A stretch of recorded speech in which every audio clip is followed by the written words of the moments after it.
Bago tayo mag-umpisa mga chong, pakilike muna na tong video dahil malaking tulong na iyan sa ating munting channel. Well, nag-resign na nga bilang head coach ng Gilas Pilipinas itong si Coach Chot Reyes matapos ang masamang performance ng national team ngayong FIBA World Cup. At isabay na din natin ang mga bashers na pinipersonal na si Coach Chot Reyes, kaya naman may hamon itong si Coach Chot sa kanyang mga bashers. Well, ayon pa kay Coach Chot Reyes, willing siya sumagot sa bawat tanong ng mga bashers pero kailangan face to face ang bawat question and answer. Well, sa ibang balita, punta naman tayo sa shooter ng San Miguel Beermen na si Marshall Lassiter na may magandang mensahe sa Gilas Pilipinas. Well, ayon pa kay Marshall Lassiter, good job pa rin para sa Gilas Pilipinas dahil binigay nila ang kanilang 100% para sa bayan sa gitna ng mga kontrobersya na umiikot sa national team. Dagdag pa ni Marshall, ang Malaga ay may pag-asa pa rin tayo na ma-qualify sa Paris Olympics dahil sa naging lopsided win kontra China.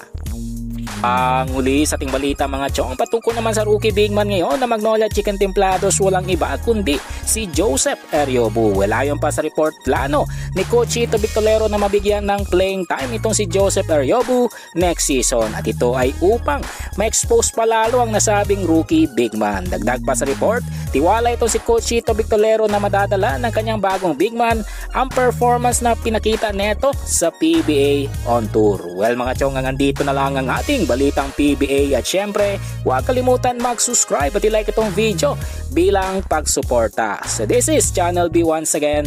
I'm out.